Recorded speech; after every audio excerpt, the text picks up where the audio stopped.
જય શ્રી કૃષ્ણ વિદ્યાર્થી મિત્રો, આપ સૌ મજામાં હશો એવી અભિલાષા સાથે આજના વિડીયો એકમમાં આપનું સ્વાગત છે। આજના વિડીયો એકમમાં આપણે અભ્યાસ કરીશું ધોરણ 5 વિષય ગુજરાતી વિષયાંક પાઠ 12 અપંગના ઓજસ। પ્રકાર છે પ્રસંગ કથા, જેના લેખક છે કુમારપાળ દેસાઈ। વિદ્યાર્થી મિત્રો, ડૉક્ટર કુમારપાળ બાલાભાઈ દેસાઈ એવો ગુજરાતી સાહિત્યની ખૂબ જ દિગ્ગજ વિભૂતિ છે।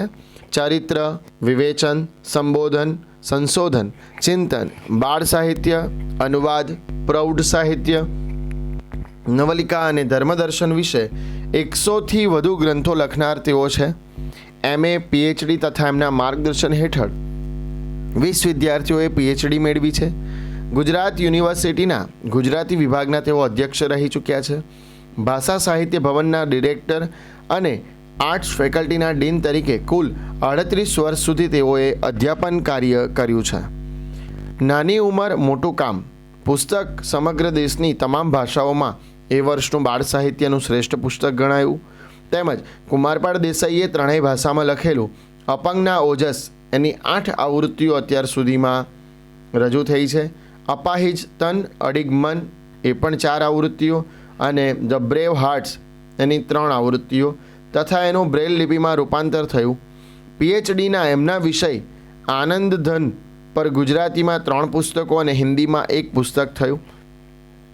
તેમજ Jainism the cosmic vision, journey of Ahimsa and pinnacle of spirituality જેવા અંગ્રેજીમાં 16 પુસ્તકો, એકાંતે કોલાહલ વાર્તા સંગ્રહ, જીવતરની વાટે અક્ષરદીવો, મહામાનવ શાસ્ત્રી અને મૂળ માર્ગનું અમૃત અને અધ્યાત્મનું શિખર, ચરિત્ર, અપ્રગટ મધ્યકાલીન કૃતિઓ, સંશોધન, શબ્દ સમીપ, ભાવના વિભાવન, વિવેચન, હૈયું નાનું હિંમત મોતી, બિરાદર, બાળ સાહિત્ય, નવવધુ અનુવાદ તથા નર્મદ આજના સંદર્ભમાં, હૈમસ્મૃતિ, સંપાદન અને જીવનનું અમૃત અને ઝાકળ બન્યું મોતી, ચિંતન જેવા કુલ 110 પુસ્તકો ગુજરાતી સાહિત્ય પરિષદના પૂર્વ પ્રમુખ, ગુજરાત સાહિત્ય સભાના પ્રમુખ, ગુજરાત વિદ્યાસભાના ઉપપ્રમુખ તથા ગુજરાતી વિશ્વકોશની પ્રવૃત્તિઓ સાથે પ્રારંભથી જોડાયેલા એના મેનેજિંગ ટ્રસ્ટી આવી કુમારપાળ દેસાઈ સાહેબની ઉત્તમ સેવાઓ ગુજરાતી સાહિત્યને મળી છે અને એઓ દ્વારા રચિત 3 ભાષામાં જે લખાયેલું એવું સરસ મજાનું પુસ્તક અપંગના ઓજસ, જે ગુજરાતી, હિન્દી અને અંગ્રેજી આમ 3 ભાષાઓની અંદર છપાયેલ છે। એમાં પણ હિન્દી અને ગુજરાતીની અંદર તો એમની આવૃત્તિઓ પણ છે કે ગુજરાતીમાં 8 આવૃત્તિ થઈ છે અને હિન્દીની અંદર 4 આવૃત્તિ થઈ છે, ત્યારે અંગ્રેજીની અંદર પણ 3 આવૃત્તિઓ છપાઈ છે। એટલે બહુ જ પ્રસિદ્ધ થયેલું આ પુસ્તક છે, જે ખરેખર શીખ આપે છે। અહીં જે આ પુસ્તક છે એમના વિશે આપણે પહેલાં તો થોડી વાત કરી લઈએ કે કુમારપાળ દેસાઈ સાહેબે જે અહીં પુસ્તક લખ્યું છે, આ પુસ્તક એક અમેરિકન એથ્લેટ, અમેરિકન રમતવીર, ખેલાડી વોલ્ટર ડેવિસના જીવનને અનુસંગીને એમના જીવનનું કથાનક લઈને અહીં લખાયેલ છે, જે કેટલાય લોકો માટે પ્રેરણાદાયી રહેશે। આપ સૌએ અરુણિમા સિન્હાનું નામ સાંભળ્યું હશે। અરુણિમા સિન્હા કે જેઓના પગ એક અકસ્માતની અંદર એવો ગુમાવે છે અને એમનું જીવન નિર્મૂલ થઈ જાય છે। લોકો કહે છે કે હવે તમે કશું કરી નહીં શકો, તમારે પથારીવશ રહેવું પડશે, તમે પગ ગુમાવ્યા છે અને પોતાના પગ ગુમાવ્યાનો આઘાત એમને થયો, પરંતુ લોકોએ એમ જે કહ્યું કે હવે તમે કશું કરી શકો નહીં, આગળ વધી શકો નહીં, એ આઘાત એમનેથી જીરવાયો નહીં ને એવો નક્કી કરે છે કે અરે ભાઈ બધું જ કરી શકાય એમ છે, અને એવો નક્કી કરે છે કે હું પર્વતારોહણ કરીશ। હવે એમના પગ જે છે, મૂળ પગ તો જતા રહ્યા છે, એમની સામે એમના પગ જે છે હવે એ જે વૈજ્ઞાનિક રીતે વ્યવસ્થા કરીને જે કૃત્રિમ પગ બનાવવામાં આવે તે છે, પરંતુ તેઓ નક્કી કરે છે કે હું હિમાલય ચડીશ। અને એ અરુણિમા સિન્હા કે જેના વિશે કોઈ વિચારી ન શકે કે કોઈ આવું વ્યક્તિ કે જેના પગ નથી, કૃત્રિમ પગ છે, તેની સાથે પણ હિમાલય ચડી શકે એવું આ એક પાત્ર અહીં એમને મળે છે અને તેઓ આ શિખર સર કરીને બતાવે છે અરુણિમા સિન્હા, અને ઉદાહરણ પૂરું પાડે છે કે મનની અંદર જો દૃઢ સંકલ્પ હોય તો વ્યક્તિ કંઈ પણ કરી શકે છે. ત્યાં એને કોઈ એની શારીરિક નિર્બળતા એને ક્યારેય હરાવી શકતી નથી. બસ મનની અંદર શ્રદ્ધા અને વિશ્વાસ હોવો જોઈએ આગળ વધવાનો, તો ચોક્કસપણે વ્યક્તિ સફળ થાય છે. તો આવા જ એક વ્યક્તિ વોલ્ટર ડેવિસની આ એક કથાનક છે જેને આપણે જોવાના છીએ. આવો જોઈએ પાઠ. 9 વર્ષની નાની ઉંમરે એને બાળ લકવાના રોગે ઘેરી લીધો હતો. લકવાના રોગનો હુમલો એવો તો થયો હતો કે એના શરીરનો એકેય સ્નાયુ એ જાતે ચલાવી શકતો નહોતો. સ્નાયુ પરનો એનો કાબુ ચાલ્યો ગયો હતો. હાથ પગ થઈ ગયા હતા. એણે પોતાના સ્નાયુઓને ફરી જીવંત કરવા ભારે પુરુષાર્થ આદર્યો. એ સતત મહેનત કરે, કસરત કરે. એને પાણીમાં કસરત કરવાની પણ શરૂઆત કરી. એમાં વારંવાર થાકી જાય, ક્યારેક પડી જાય, પણ હાર ખાવાની વાત નહીં. ધીરે ધીરે એ લકવાની ઘેરી અસરમાંથી બહાર આવ્યો. પણ એના બંને પગ હજી નિષ્ક્રિય હતા. ઉછળવા, કૂદવા અને રમવાની આ ઉંમરમાં એ આપમેળે ઊભોય રહી શકતો નહીં. ડાક્ટરોએ વધુ સુધારાની આશા છોડી દીધી હતી. એમણે કહ્યું કે આ બાળક કદીએ જાતે પગ હલાવી ચલાવી શકશે નહીં. લાકડાની ગોળી કે વ્હીલચેર એટલે કે પૈંડાવાળી ખુરશીને સહારે જ એણે જિંદગી પર ચલાવવું પડશે. અહીં એક બાળકની વાત કરી છે કે જે બાળકની ઉંમર 9 વર્ષની છે, પરંતુ એને બાળ લકવા એટલે કે પોલિયો થયો છે. એના હાથ પગ હવે કામ કરતા બંધ થયા છે. એના શરીરનું એક પણ સ્નાયુ કામ કરી શકતું નથી. લકવાના રોગનો હુમલો એના પર થયો છે અને એના સ્નાયુઓ બંધ થઈ ગયા, હાથ પગ બંધ થઈ ગયા. પણ એ બાળક છે એણે પોતાના એ જે સ્નાયુઓ છે એને જીવંત કરવા માટે ભારે પુરુષાર્થ આદર્યો. એણે સંકલ્પ કર્યો, એણે હિંમત કરી અને સતત મહેનત કરતો, કસરત કરતો, પાણીની અંદર તરતો. કારણ કે પાણીની અંદર તરવું એ સૌથી મોટી કસરત છે. એ પાણીમાં પણ તરતો, પણ ક્યારેક ક્યારેક થાકી જાય એટલે બેસી જાય, પડી જાય, પરંતુ એને હિંમત હારી નહીં. એના સતત પ્રયત્નો ચાલતા રહ્યા. ડૉક્ટરોએ તો હવે આશા જ છોડી દીધી હતી કે એનાની અંદર કોઈ સુધારો આવશે. એમણે તો કહી દીધું હતું કે હવે આ બાળક જે છે કાં તો એ લાકડાની ઘોડીથી ચાલશે, કાં તો વ્હીલચેર પર ચાલશે, બાકી એના હાથ પગ ચાલવાના નથી. એટલે હવે તમે એને ઉછળવા, કૂદવાને, રમવાની વાત ભૂલી જાઓ.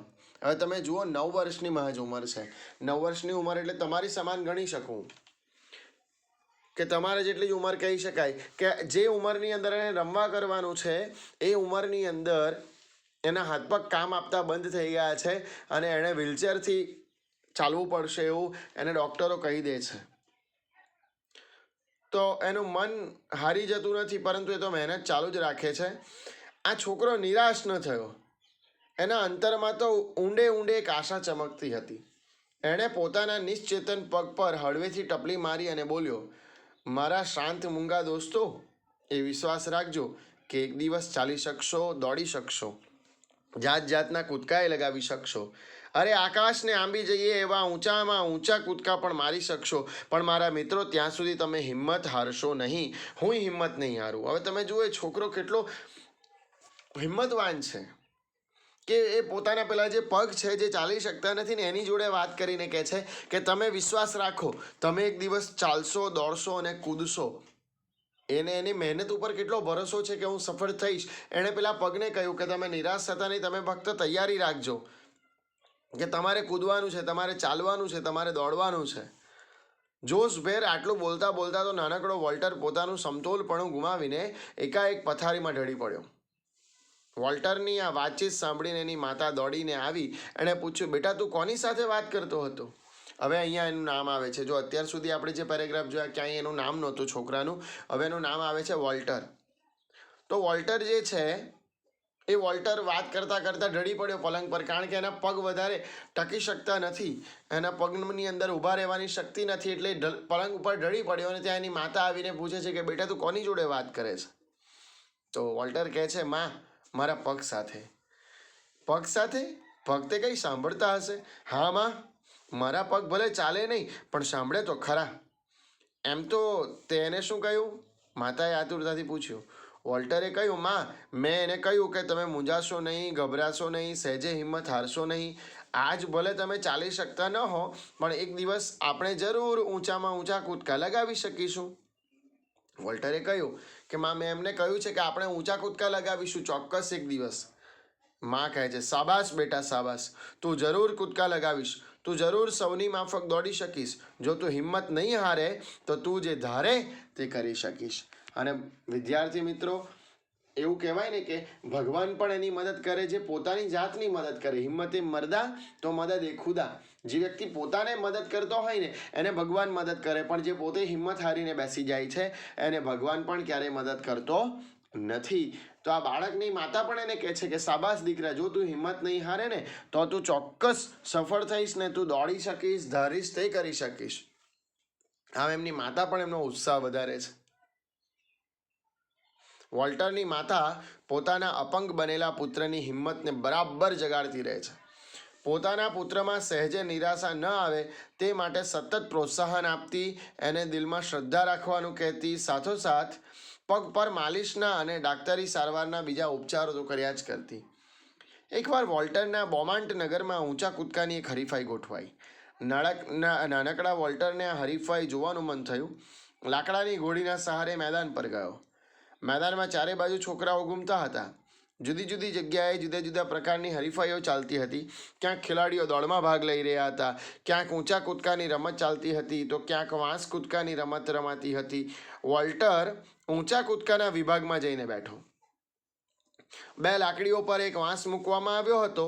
ખેલાડી દોડીને આવતો વાંસની નજીક આવીને એ પગની ઠેક લગાવતો અને હવામાં તરતો હોય એમ વાંસને ઓળંગી જતો.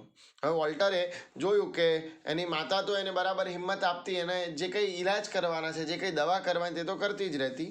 એકવાર એમનો જે નગર છે બોમાન્ટ, વોલ્ટરનું જ્યાં એ રહે છે, ત્યાં ઊંચા કૂદકાની એક હરીફાઈ ગોઠવાઈ હતી. અને આ જે આપણા વોલ્ટર છે એ જોવા માટે જાય છે. ઘણી બધી રમતો ચાલતી હતી, દોડ આ તે, પરંતુ વોલ્ટરનું ધ્યાન તો ઊંચી કૂદકાની રમતમાં હતું. અને ત્યાં આવ્યો. હવે ઊંચા કૂદકાની રમત ગોઠવાઈ કે 2 લાકડીઓ ઉપર એક વાંસ મૂકવામાં આવ્યો હતો ઊંચાઈ પર. ખેલાડી દોડીને આવે અને ઠેક લગાવે ત્યાં આવીને અને આ વાંસ ઉપરથી કૂદે. આમ ઊંચી કૂદ રમાતી.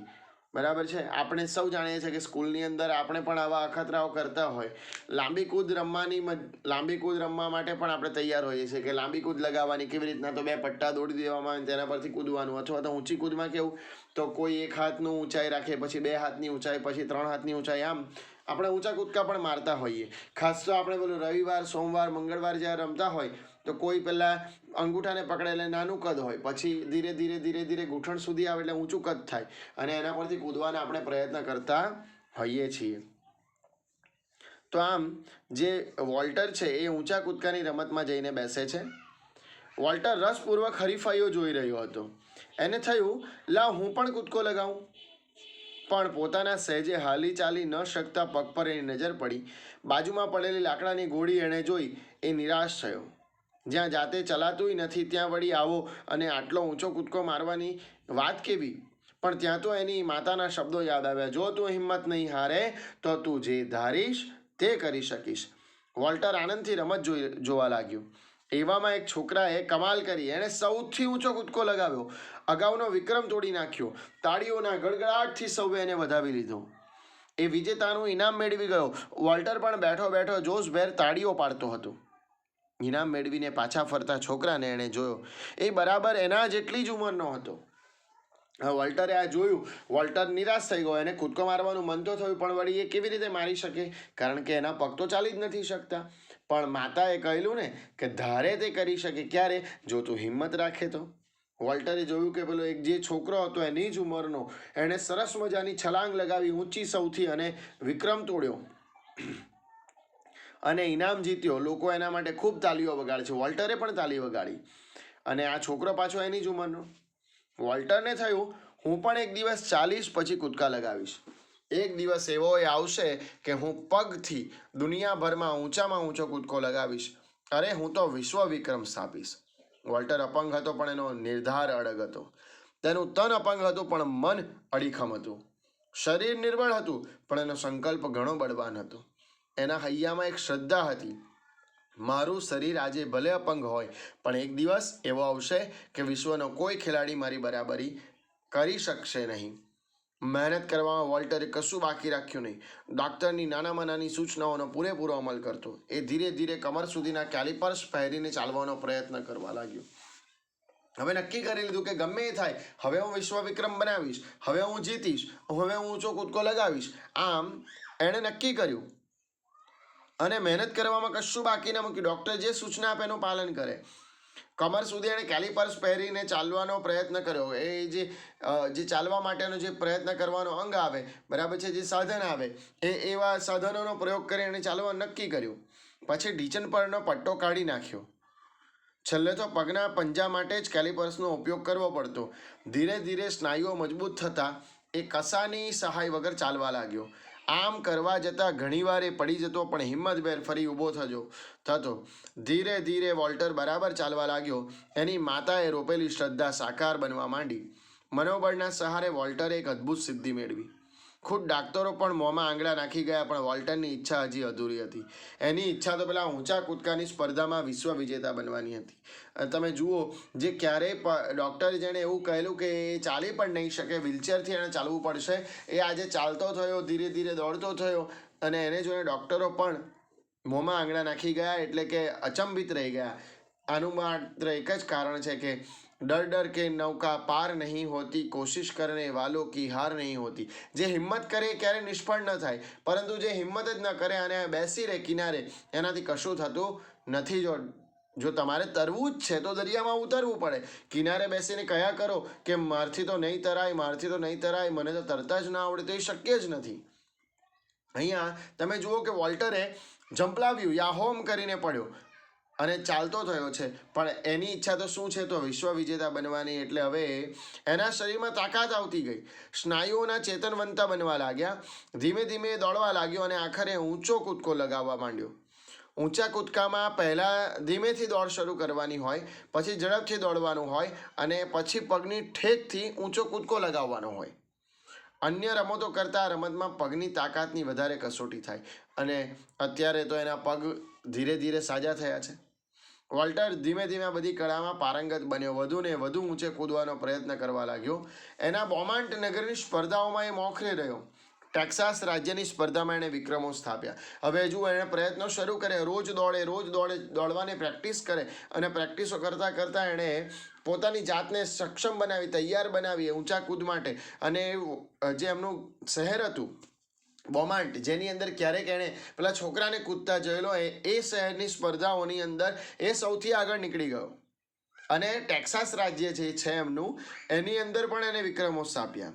એની કાબેલિયત જોઈને એના દેશે એને ઓલિમ્પિક સ્પર્ધામાં ભાગ લેવા મોકલ્યો. ફિનલેન્ડ દેશના હેલ્સિંકી શહેરમાં 15મી ઓલિમ્પિક સ્પર્ધા જ્યારે યોજાઈ, આમાં જુદા જુદા દેશોના ઘણા હરીફોએ ભાગ લીધો. અમેરિકા તરફથી 21 વર્ષનો વોલ્ટર પણ મેદાને પડ્યો હતો. ઓલિમ્પિક એટલે જગતનો સૌથી મોટો રમત ઉત્સવ.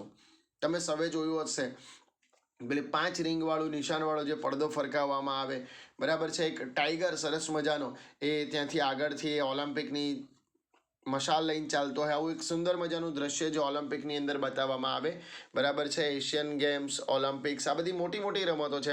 એમાં જે આ જે ઓલિમ્પિક છે એ સમગ્ર જે વિશ્વ છે, આપણું ભારત વર્ષ નહીં પરંતુ વિશ્વ જે છે એનું સૌથી મોટો રમત ઉત્સવ છે, જ્યાં બધા જ દેશના લોકો આવે. આમાં ઠેર ઠેરથી ખેલાડીઓ આવે. ઓલિમ્પિકમાં વિજય મેળવવો તે ખેલાડીના જીવનની સૌથી મોટી ઈચ્છા હોય. જે પણ રમતવીર હોય એ ઈચ્છે કે એને સૌથી મોટો મેડલ મળે, ઇનામ મળે. ક્યાં? તો કે ઓલિમ્પિકની અંદર. તો ઊંચા કૂદકાની સ્પર્ધામાં વોલ્ટર મેદાને પર આવ્યો. 2 મીટર અને 5 સેન્ટીમીટરની ઊંચાઈ ધરાવતા વોલ્ટર જેટલો ઊંચો એનો કોઈ હરીફ નહોતો. જગતના ચુનંદા હરીફો એની સામે ખડા હતા. હવે અહીંયા જુઓ કે 2 મીટર અને 5 સેન્ટીમીટરની ઊંચાઈ ધરાવતા વોલ્ટર જેટલો ઊંચો એનો કોઈ હરીફ નહોતો. આટલું જ એ આજે માપ છે. પછી કહે છે કે જગતના ચુનંદા હરીફો એની સામે ખડા હતા. હવે સ્વાભાવિક છે કે આટલી મોટી રમત ઉત્સવમાં દેશ એને પસંદ કરીને મોકલે એટલે એ એનું બેસ્ટ જ હોય. વોલ્ટરનો તો સિદ્ધાંત હતો કે કદી હતાશ થઈને કામ છોડવું નહીં, કામ પાર પાડીને જ અટકવું. વોલ્ટરે કશાય સાધનની સહાય વિના દોડીને ઊંચો કૂદકો લગાવ્યો. પરિણામ જાહેર થયું. વોલ્ટર ડેવિસ પ્રથમ આવ્યો. એટલું તો ઠીક, પણ એને 2 મીટર અને 4 સેન્ટીમીટર જેટલો ઊંચો કૂદકો લગાવીને ઓલિમ્પિક સ્પર્ધામાં નવો વિક્રમ સ્થાપ્યો.